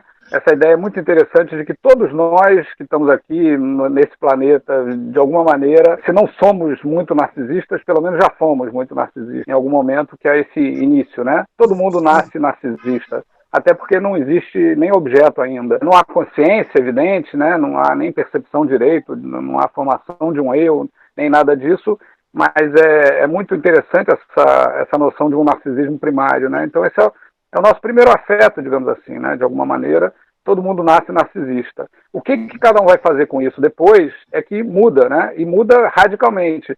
Então vai ter gente que vai depois fazer esse luto e desenvolver um narcisismo secundário absurdo, né? E vai ter gente que vai deprimir, que vai desvalorizar completamente a si próprio, então. E nesse espectro aí, né, de um ponto ao outro, a gente tem N possibilidades de lidar com isso. Mas é interessante essa ideia de que, de fato, todo mundo tem que lidar com o seu narcisismo, de alguma maneira. E, nesse sentido, eu acho que ele é profundamente positivo, né? Pelo menos nesse primeiro instante. Como tudo mais, ele pode ser patológico, né? Não é a única instância da vida humana que é uma estrutura, mas que pode se tornar um sintoma, pode se tornar fonte de sofrimento para si ou para os outros, enfim, né? Pode se tornar patológico e pode se tornar pura pulsão de vida, né? Pode ser uma coisa muito, muito vívida. O segundo aspecto que eu queria mencionar é o aspecto sociocultural, né? O mundo em que a gente vive, em cada momento, ele convida a gente a lidar com o narcisismo de uma maneira. E o capitalismo, evidentemente, é sopa no mel para o narcisismo, né? Ele é um convite ao narcisismo. Não só pela via do consumo, mas atualmente pelas redes sociais, os Instagrams da vida. Aliás, queria só corrigir aqui que não fui eu que fiz o comentário, né? Foi o Silvio, comentário sobre o show do Eu e a escolha da revista Time, mas, enfim, assino embaixo, concordo inteiramente. Então, o sistema social, ele pode valorizar aspectos narcísicos, como é o mundo em que a gente vive, como é o capitalismo, e, curiosamente, ele pode também refrear esse narcisismo, né, que é o que a gente possa imaginar numa sociedade futura, socialista, ou comunista, ou anarquista, ou o nome que seja, né, mas uma sociedade mais plural, e as pessoas de fato tenham, né, pulsões, enfim, mais altruístas, mais voltadas para o próximo, mas no momento, o mundo em que a gente vive, ele de fato, valoriza muito o narcisismo, né, e isso acho que de uma maneira realmente patológica, né, o capitalismo pode fazer disso uma doença, quando eu, por exemplo, preciso que todo mundo me veja, enfim, né, eu necessito dessa visibilidade, por exemplo, em questões profissionais, né? Eu preciso me vender, como o Silvio fala, né? Eu preciso fazer o meu marketing, não basta ser bom, eu tenho que parecer bom, eu tenho que ser visto como bom, coisas que muitas vezes não têm rigorosamente nenhuma relação uma com a outra. O terceiro ponto que eu queria comentar é a história do narcisismo como amor a si próprio, né, que a doutora Maria José mencionou. E é muito curioso, também já foi falado aqui, acho que a Alessandra falou sobre isso. Esse amor a si próprio parece um mecanismo de defesa, vamos dizer assim, é uma forma de fortalecer o ego, mas curiosamente ele denuncia uma profunda fragilidade, né? Porque o narcisista ele precisa do outro. É muito irônico isso, né? Muito contraditório, acredito, né? O narcisista precisa do olhar do outro, ele precisa ser visto ou ouvido, ou seja lá qual for o valor, né? Curiosamente, a gente pensa muito no narcisismo em relação à beleza física, né? E a sociedade que a gente vive também valoriza isso. Mas tem várias outras formas de narcisismo, né? Mas nós, enfim, né? Precisamos ser vistos, ser escutados, ser ouvidos. Isso muitas vezes é uma questão de sobrevivência, inclusive étnica, né? Como o caso dos indígenas, eles precisam ser vistos, de fato, né? As mulheres, os negros, enfim, né? Essa questão da invisibilidade é um baque narcísico muito, muito forte, não num indivíduo, mas num grupo, muitas vezes, majoritário, inclusive, né? A gente chama de minoria, mas muitas vezes são a maioria da população, como mulheres, como negros, como indígenas, etc. E aí, nisso eu me lembrei um outro personagem, além do Dorian Gray, né, que já veio aqui nos visitar, e do personagem do Machado, eu lembro do Dom Juan, que é um personagem aparentemente muito forte, muito poderoso, e na verdade é de uma fragilidade absoluta, né? Ele precisa essencialmente do outro para poder confirmar o seu narcisismo, né? Ele precisa dessa coisa da conquista incessante para poder se reforçar como narcísico. Então, se ele não conquista, ele demonstra toda a sua fragilidade, enfim, toda a sua vaidade, vanitas, né? Sua vanidade. E, finalmente, o último comentário, e aí uma provocação, é que tem, da mesma maneira que tem pessoas e grupos e etc. que lidam com o narcisismo de maneiras variadas, eu acredito que tem certas profissões também que tem questões narcísicas muito interessantes. A minha, certamente, é uma delas, né? Professor, e artistas, né? Enfim, atores, cantores, eu acho que é muito evidente essa questão do narcisismo, né, como é importante para o artista, para o professor e para várias outras profissões. Ninguém vira professor se não tiver uma boa dose de narcisismo, né, não achar que tem coisas para dizer, e a mesma coisa com modelos e cantores e atores e artistas, etc. E a minha provocação em relação a isso, já que todos temos em alguma medida boa dose de narcisismo, é como é que fica o terapeuta, o psicólogo, o psicanalista, né? Quer dizer, eu queria jogar o espelho aqui de volta, né? Psicanalistas que puderem, né, pensar um pouco aqui essa questão, porque é uma profissão em que o narcisismo tem que sair fora, né? Você precisa se ausentar do seu narcisismo para poder dar lugar para o outro, né? Para poder permitir a escuta do outro. Então, minha pergunta / provocação é essa. Bom, eu queria só fazer um reparo aí que eu não comentei, não respondi, digamos, ao comentário do Valmir, porque considerei mais como uma contribuição, não é? E não necessariamente um questionamento, né? Acho que foi uma contribuição que ele fez, né, para ampliar a nossa compreensão aqui do narcisismo. Também em relação ao comentário da Alessandra, né, acho que foi também uma complementação muito rica, muito interessante, né? Parece que ela tenha feito uma pergunta especificamente, né? Se eu estiver enganada, por favor, você se reporte, Alessandra, ao que você queria apurar mais. Eu só queria colocar, a senhora concorda que uma das alternativas que a gente teria hoje, né, assim, pensando que frente nós temos para tentar lidar com essas questões e para voltarmos a poder ampliar esse laço social diante de tanta intensidade, né? Que como a gente pode ajudar a construir mais recursos para poder lidar com essas perdas e para conviver com esses níveis de alteridade necessários, né? Eu acho que a arte é um caminho. Penso que esse espaço, né, que nós estamos habitando agora, né, que é esse grupo de cultura e política, é justamente uma tentativa de, ao discutir, ao questionar os modos narcisistas de viver, os caminhos e descaminhos, né, da sociedade, eu penso que é um encaminhamento, né, para tentar encontrar soluções, né? A questão do narcisismo, vamos dizer assim, patológico, é muito difícil de se lidar. Não sei se eu estou me arriscando em dizer que é algo assim quase irreversível, né? Ou pelo menos diante das ferramentas que nós temos, né? Até que a gente até pode voltar aí à questão da Petrusca, né? Em que medida não se configurou uma alteração neurológica, né? Tipo afecção da amígdala. A gente sabe que, por exemplo, existem estudos, né, da Universidade de Harvard, né, e falam que no caso de abuso sexual, abuso de outra natureza, há uma alteração na amígdala. E então essa alteração como que reforça, né? Reforça a conduta de sofrimento, eventualmente de revolta, né? E de querer repetir o que sofreu. Então, é possível que a ciência caminhe, né, ainda nesse sentido de tentar desfazer. Mas, enquanto isso, né, enquanto a gente não tem ferramentas mais precisas, eu acho que é a questão do diálogo. Apesar da gente dizer que o narcisismo patológico é irreversível, né, ou pode ser considerado irreversível, mas, como dizia aí o Valton, né, a questão do intrincamento da pulsão de morte com o narcisismo é uma coisa muito importante. Né?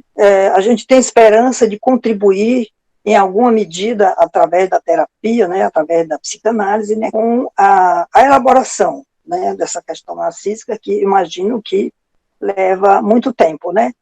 Nesse momento eu lembro de um livro que já foi muito comentado entre nós há umas décadas, que é Companhia Viva, né, da Anne Álvares, em que ela relata o tratamento de uma pessoa, né, que ela acompanhou durante 30 anos, né, uma pessoa altamente perturbada, com várias alterações do espectro autista, que ela usou a expressão que às vezes a gente precisa ir ao fundo do poço junto com o paciente para arrancá-lo de lá. Quer dizer, uma questão de dedicação muito forte, né, para a gente conceder alguma ajuda a essas pessoas, né. Então, eu penso que o diálogo, a conversa, o questionamento, eventualmente o acolhimento a determinadas pessoas, e aqui não estou me referindo precisamente ao narcisista patológico, né, mas esses narcisistas em várias gradações, né, que existem circulando aí, que nos procuram às vezes, né? Penso que através do trabalho analítico a gente pode ajudar. Uma outra questão aí que o Márcio colocou, sim, como é que fica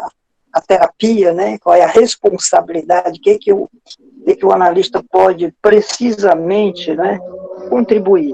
Há uma crítica, né, que eu não sei se você saberia desenvolver bem, do Christoph Lasch, no seu livro A Cultura do Narcisismo, né, em que ele se refere à terapia, né, como alguma coisa que, ao invés de compreender ou de combater, digamos, o narcisismo em excesso, há uma autorização para que ele faça do jeito que ele quer, que ele se livre das amarras da sociedade, que ele viva a vida que pode, que se livre de culpas, né? Eu acho que não é bem assim, né, que a gente faz. A gente não está preocupado simplesmente em aliviar e dar liberdade e autorizar, né? A gente está interessado numa interação, de uma troca, de uma compreensão, de um elastecimento, né, da mente no sentido de recuperar áreas perdidas. Acho que o terapeuta tem o seu papel diante do narcisista, né, principalmente diante do narcisista, digamos assim, não patológico, não perverso, né?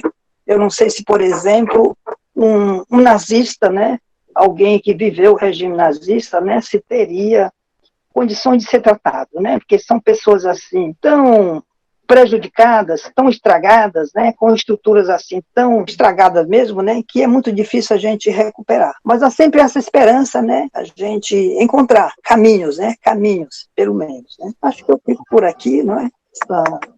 Com a certeza de que está sendo incompleta, né? Está apenas contribuindo, né, para o alargamento. Eu não sei. Eu queria só dizer que essa questão do narcisismo patológico que é complicado, porque o narcisista patológico perverso, o que ele sente é vergonha quando alguma coisa não dá certo para ele. Ele não sente remorso ou culpa. A pessoa narcísica, aquela que vai no consultório do psicanalista e o próprio psicanalista, eles podem se sentir culpados, podem tentar reparações, podem tentar transformações. Mas o narcisista patológico, perverso, esse sente culpa de não ter sido tão bom quanto ele imagina que poderia ter sido. Não sente nenhum remorso ou culpa. E aí é que está, eu acho, a diferença fundamental entre esses dois narcisismos. Eu só queria também acrescentar uma coisa a respeito da... Eu não vou entrar no que já foi falado. Acho que tem muitas contribuições interessantes da Petrusca, do Alexandre Holanda, mas uma coisa que o Fernando falou a respeito da máscara. Eu acho, Fernando, que agora a máscara caiu. Os militares estão chafurdando no charco que eles patrocinam. Ou seja, eles estão no nepotismo, botando parentes, ocupando cargos que eles não têm competência para ocupar. Isso é uma estrutura narcísica, porque eu tenho 3 estrelas, 4 estrelas no peito ou no braço, eu estou autorizado a fazer todo tipo de bobagem. E autorizar um idiota a sair fazendo tolice, praticando um genocídio. Eu acho que essas coisas aí, a gente tem que dizer, esse grupo aqui é um grupo que ele tem um narcisismo intelectual, mas um narcisismo intelectual que é capaz de se reconsiderar, de rever, de entender a diferença, e quem pensa diferente de nós, eu acho que é por aí. Eu tinha outra coisa que eu queria falar, mas não vou falar agora, porque eu não quero tomar o tempo dos que ainda querem fazer outros questionamentos e outras perguntas. Eu vou parar por aqui. Primeiro, bom dia a todos e todas. Uma saudação especial ao Valton, à banda e à doutora Maria José. Falar da minha alegria de estar participando aqui. Desculpe pelo erro, viu, Helder, de me inscrever, porque eu terminei usando a conta do meu filho, talvez uma certa forma canhestra de fugir do narcisismo, né? O que eu queria basicamente perguntar, eu vou um pouco na esteira do que disse o Márcio, questão da construção, digamos, desse individualismo narcísico. Eu me lembrei, eu até fiz a citação aí, um texto do Adorno, que ele fala dessa estética moderna, burguesa, em que você gosta de se sentir massa, você gosta de sentir-se integrado à massa. Ele até fala da fotografia, fala de uma série de formas de manifestações culturais que expressariam esse pertencimento à massa. O que eu queria mais que vocês pudessem desenvolver é essa coisa paradoxal que me parece que é muito presente na nossa sociedade, em que de um lado se exacerba o narcisismo, certa perspectiva até autista, mas para produzir um indivíduo consumidor de massas. Quer dizer, é um paradoxo, né? Quer dizer, há um narcisismo para servir a um processo de massificação. Quer dizer, em que se diminui e se constrange cada vez mais o sentido crítico, né? Quando você lê, por exemplo, o livro do Habermas sobre a questão da mudança estrutural da esfera pública, você fala dos cafés, dos encontros que os intelectuais vaziam, né, desse estímulo à criticidade, o que a gente percebe no processo de degradação do capitalismo, quando ele vai passando para a sua fase imperialista, para a sua fase neoliberal mais recente, é esse processo de fascistização. Até alguns escritos que falam que o fascismo permanece de algum modo, mesmo nas manifestações posteriores. E eu percebo isso muito nesse fenômeno de restrição ao exercício da criticidade. A criticidade passa a ser cada vez mais um problema. A essa apologia, digamos, à ignorância, né, e a esse sentimento de pertencimento à massa. Você vê isso no chamado gado bolsonarista, né? Reforça o sentimento de pertencimento ao grupo, isso é uma coisa que os estimula, aquela coisa que o Freud falava, né, quando ele trata dessa psicologia de massas, né, quer dizer, o fato do indivíduo se sentir integrado efetivamente a um grupo em que ele não tem propriamente vontade, em que ele se deixa levar pelo fluxo do que o líder ou de que alguns decidem, mas ao mesmo tempo você perde completamente o sentido da crítica. Então o que eu queria estimular um pouco era essa reflexão, não estaria inscrito no próprio metabolismo do capital, na medida em que o capital é trabalho morto, na medida em que o capital é esse dever ser para a morte, não estaria inscrito nele exatamente esse elemento narcísico profundo? Quer dizer, em que medida nós podemos fugir? A gente foge, por exemplo, como a gente está fazendo aqui, né? A gente faz um grupo, exerce a criticidade, mas me parece que o espírito crítico, aquela velha ideia do gentil homem burguês, cultivado, parece cada vez menos valorizado pela ordem. Então seria isso. Toda essa conversa foi me lembrando de como os conceitos psicanalíticos se interpenetram e vão levando de um para outro. Por exemplo, eu aproveito então para acrescentar alguma coisinha que eu falei de que conta daquela crise do sujeito de perder a si mesmo, né? A perda do narcisismo primário, a perda da autoestima que o leva então a sofrer pela perda de objeto, e a partir daí, necessariamente, para se reconstituir, ele tem que buscar novos objetos. E essa busca de novos objetos é para reconstituir, né, aquela mônada autossuficiente. Mas acontece que o sujeito faz isso, né, veja como o conceito leva ao outro.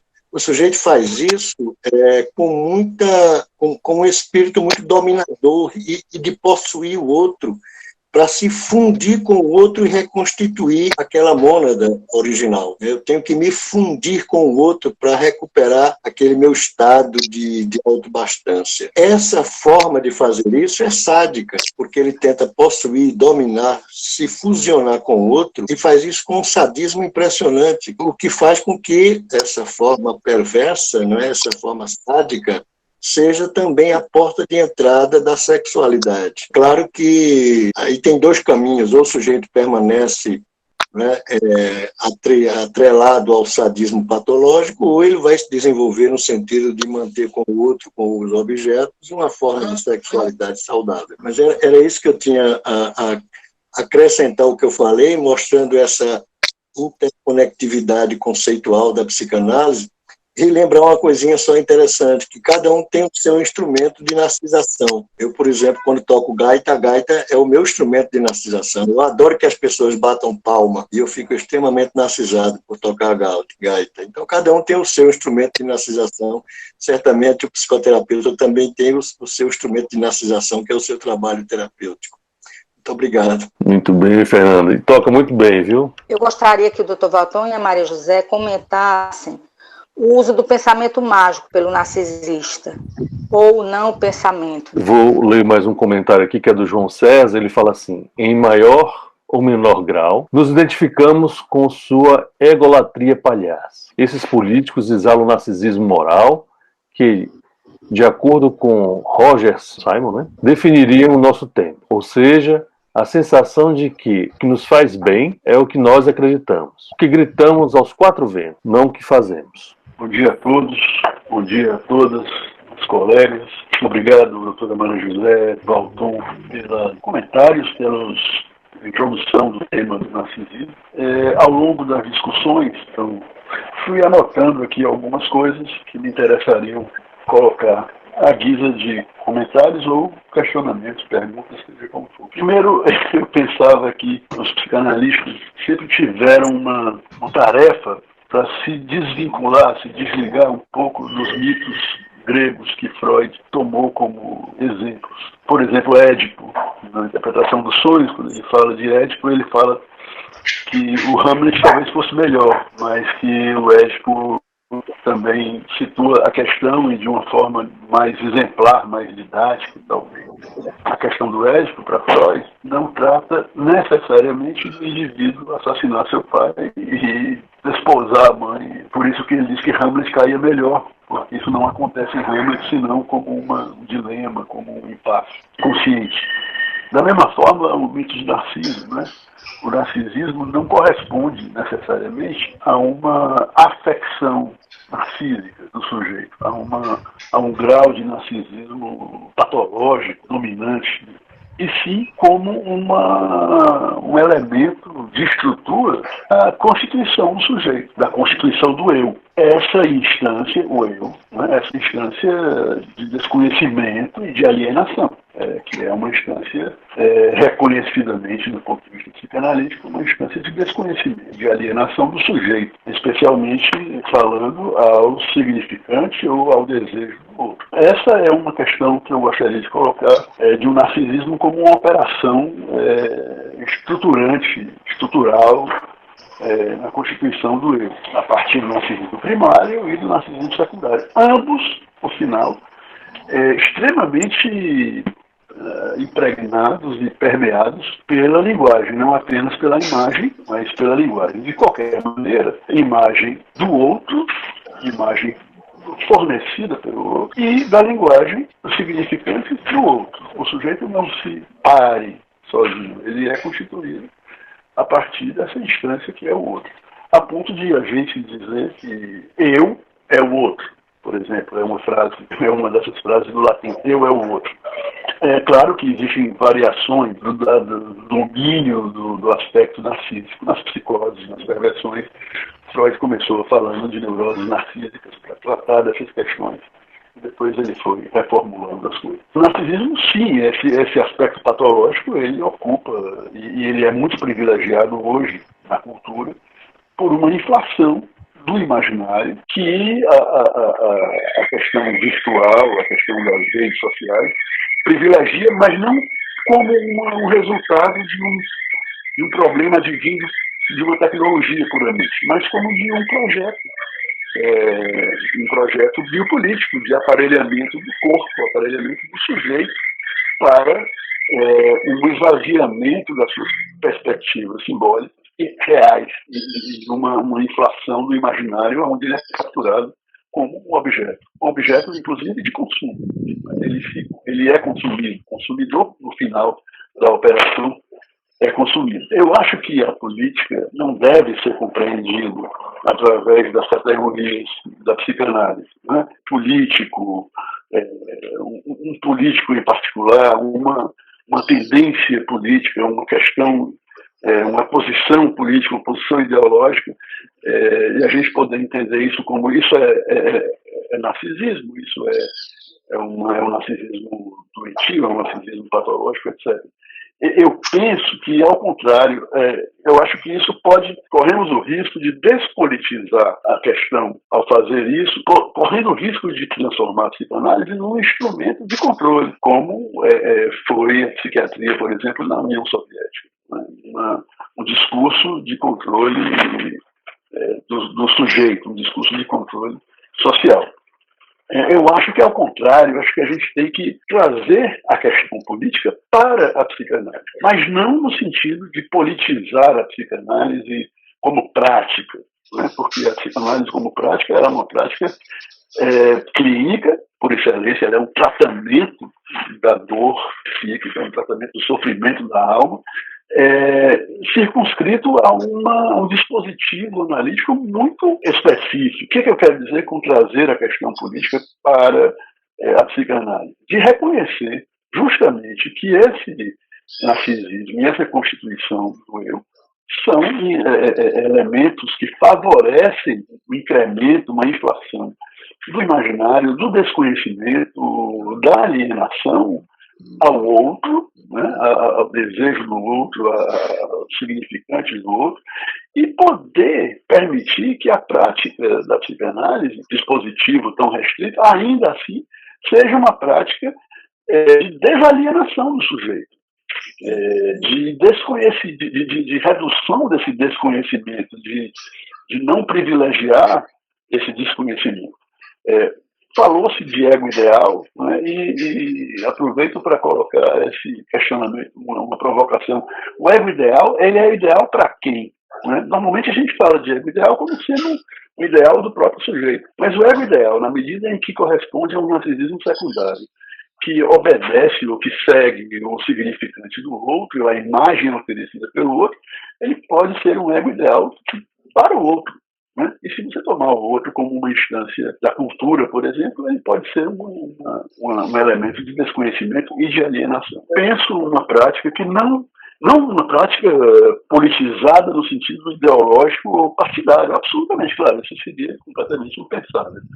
Mas é uma prática que não valide um certo modo de laço social. Privilegia a alienação, esquecimento, o gozo de se tornar objeto ou de querer alcançar um objeto que venha a completá-lo, como colocou o Dr. Fernando agora há pouco, alertando para isso, de um gozo de não se tornar o próprio sujeito, não se fazer, ele mesmo não se fazer de objeto para o mercado, objeto para o consumo. Isso não se faz por convencimento nem por doutrinação, mas por um trabalho de desinflação, um trabalho clínico de desinflação do imaginário, desinflação, inclusive, do sentido de uma terapia onde o sujeito se contente em encontrar um sentido para as coisas, porque o sentido é do lado de fora dele, o sentido é o outro quem dá. Agradeço enormemente a todos, e especialmente a doutora Maria José, Valton, Elza e a todos. Bom dia. Que perguntas estimulantes, ao mesmo tempo difíceis, né, de se pensar, não é? Ainda bem que eu estou aqui repartindo com o Valton, não é? Porque, por exemplo, essa última questão do Mardônio, né? Eu acho que o Valton poderá entender melhor. Fazendo só uma parte aí nessa colocação, Mardônio. Quando você falou da predominância do imaginário, né? Eu fiquei pensando se você não estava falando de imagens, né? Da saturação das imagens, né? Sobretudo através da mídia, né? E a saturação da imagem vai impedir a criatividade, ela vai cercear a mente para outras aberturas. Então é isso que a gente vê muito, e que isso se entronca com a questão do sistema capitalista, que a Alessandra tinha começado a falar, né?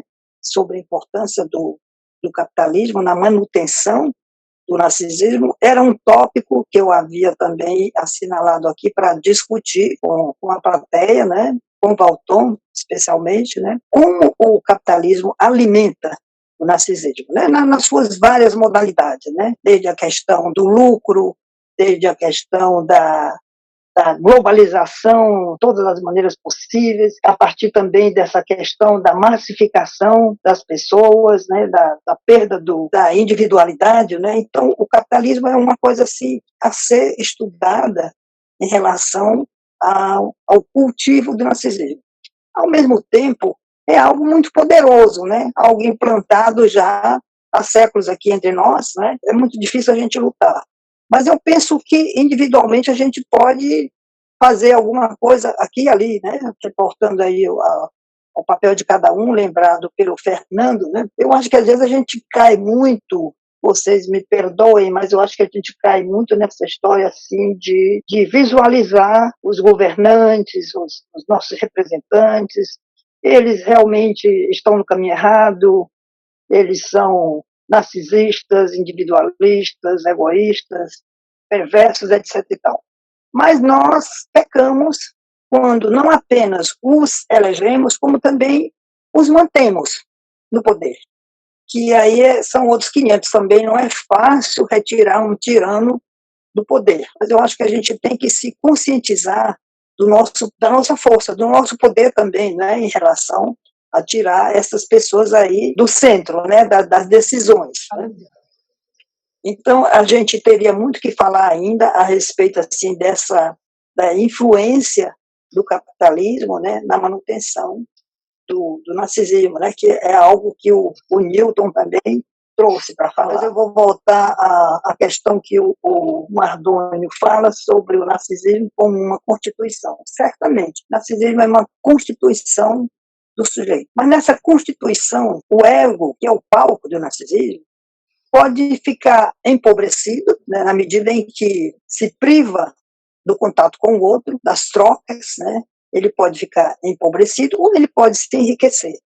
Né? Então, ele é estruturante, mas ele tem os seus desvios, Eu acho que a gente pode falar, sim, em narcisismo patológico e narcisismo saudável, não é? E essa questão aí do amor próprio, não é? Também há pessoas que não conseguem desenvolver esse amor próprio de forma suficiente. A gente vê aí as doenças, as paradas de desenvolvimento, o mergulho na melancolia, na desistência, suicídio em grau extremo, né? Também que o amor próprio também sofre os seus desvios. Eu penso que a gente pode comentar rapidamente essas coisas, né? Eu queria muito realmente ter uma discussão mais ampliada, ou talvez até um pouco mais aprofundada, sobre o papel do capitalismo e o nosso papel. O que a gente pode fazer em contrapartida diante do sistema capitalista, né? Dentro do pequeno poder que nós temos, né? De algo assim tão massivo, tão poderoso, mas o que nós, individualmente ou em grupos, não podemos assim nos organizar para combater essas perversões do capitalismo. Então, deixo isso aqui aberto para a gente levar o barco aí adiante. Mais uma vez, vamos esperar pela contribuição do Valton, né? Primeiro, como estamos chegando ao fim, obrigado a todos e todas por terem participado com tantas questões, com tantos comentários importantes. A primeira coisa que eu queria falar é o seguinte, que a Marúcia falou a respeito da magia. Eu acho que a questão da magia está intimamente relacionada com a reificação e a fetichização. O capitalismo, o mercado capitalista, ele precisa do narcisismo fetichizante e reificante, porque o consumo se alimenta disso, como se alimenta da fetichização do dinheiro. A aura sacra fames, a sagrada fome do ouro. Isso precisa ser constantemente estimulado dentro do mercado capitalista. Eu creio que aí a gente pega um pouco o que o Newton falou. O capital não é uma coisa, o capital é um conjunto de relações. O capital é um conjunto de relações reificadas, relações que estão impregnadas por narcisismos e fetichismos, e que, com certeza, são produtoras de alienação grupal e alienação individual. Nesse sentido aí, o que o Mardônio falou, ou seja, que nós temos nos precavermos contra estarmos fazendo um jogo no sentido de não identificarmos a alienação a que nós todos estamos submetidos, a alienação do nosso próprio eu, porque nós estamos imersos nesse caldo de cultura. E como a Maria José muito bem colocou, esse caldo de cultura do mercado, ele que nos, de certo modo, ele nos determina.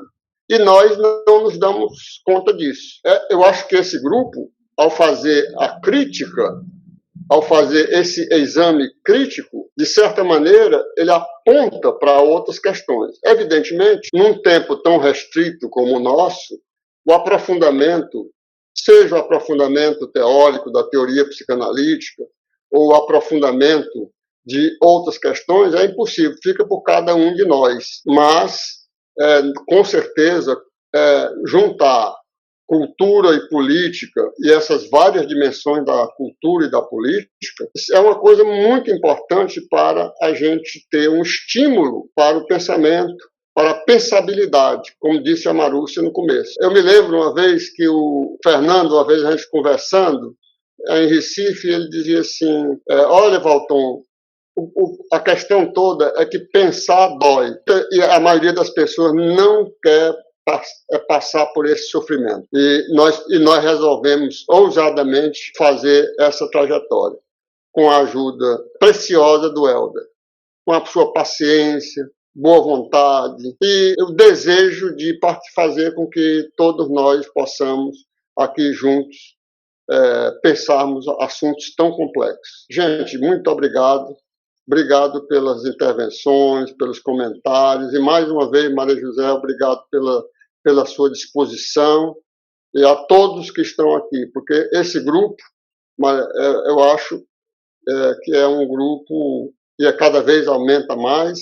Tomara que ele ganhe mais participantes, mas é um grupo precioso. Muito obrigado e um bom resto de domingo. Então, eu quero agradecer as palavras de hoje, né, as provocações que a doutora Maria José e o doutor Valton fizeram a todos nós. Realmente foi um grupo muito rico, como tem sido também todos os encontros que antecederam, né? Certamente os que estão por vir contribuirão também nesse sentido que o doutor Valton tão bem colocou, e fazermos com que a cultura e a política possam ser trabalhadas de uma maneira a ampliar, né, cada vez mais o nosso entendimento do que acontece na polis. Né? Eu queria deixar o registro, que acho que é importante. Ontem eu estive participando de um evento junto aos analistas de informação no Brasil, mais especificamente, e lá, então, se colocava questões também que se aproximam do que nós estamos discutindo aqui. Né? Na psicanálise nós sabemos que existem 3 eixos de formação, análise, o estudo da teoria e a prática da análise de supervisão, quando no início do ofício, principalmente, e também já vem, assim, há alguns anos se discutindo, através dos institutos de formação da IPA, a participação dos analistas de informação, principalmente, no chamado quarto eixo, né, que é essa mais ligada a essa vivência institucional da prática do psicanalista, né, sua participação mais ativa nas instituições. E ontem se discutia, então, um quinto eixo, doutor? E o quinto eixo falava justamente da participação do analista na cultura, né? Então, por isso que eu fiquei muito feliz com a discussão que você teve lá, que se aproxima muito do que nós estamos fazendo já aqui. Essa iniciativa nasce aí do Dr. Valton, com a minha, a Marúcia, para poder a gente fazer com que a psicanálise pudesse também dar suas contribuições. Então veja como é importante e como é significativo o fato de que nós estamos fazendo um trabalho que está tendo, assim, consonância com ações que está sendo pensadas a nível mundial, pela IPA. Né? Está sendo incentivado pela IPA essa participação dos analistas de informação no chamado agora, então, quinto eixo. Eu queria deixar registrado isso também. Então, Helder, só uma palavrinha mais, pode? Pode não, pode. Então, essa palavrinha diz respeito, em primeiro lugar, à sua pessoa, não é? A sua generosidade, a sua competência, a sua paciência comigo. Você tem sido muitíssimo paciente, entendeu? No sentido, assim, de me orientar em particular, não é? Porque eu estou começando agora nessa história aí das plataformas, etc. Não é? E então, eu quero agradecer muito especialmente ao Helder, né, por essa colaboração preciosíssima. Né? Deixei de mencionar dos meus agradecimentos também a Marúcia, que entrou desde o começo na organização desse grupo. E falando em Marúcia, eu vou dizer só uma palavrinha aí em relação ao pensamento mágico, né? O pensamento mágico é o pensamento da infância, né? Ao qual nós somos constantemente convidados ou atraídos, né, para retornar. É o pensamento da onipotência, né, o pensamento do faz de tudo, que em parte ajuda na criatividade, na descoberta, nas invenções, né, e às vezes nos atrapalha, né, quando a gente parte aí para o delírio, né, quando a gente parte para a questão das coisas impossíveis, né. E falando aqui em narcisista, eu acho que a gente não pode esquecer também o narcisismo do analista, né, porque o analista, nós analistas também temos a nossa cota de narcisismo, não só enquanto cidadãos, mas também enquanto profissionais. Poder reconhecer as nossas falhas, os nossos defeitos, a nossa necessidade de estar sempre nos alimentando de conhecimento, nos alimentando do contato, do diálogo com os nossos colegas, né? Com o reaquecimento dos nossos conhecimentos. Eu acho que é algo assim muito importante. Na verdade, existem já trabalhos sobre isso, né, sobre o narcisismo do analista, mas não custa lembrar, né, da gente se focar nisso também, da necessidade de nos aperfeiçoarmos cada vez mais. E depois eu quero agradecer a todo o público que teve assim a generosidade de me escutar, não é?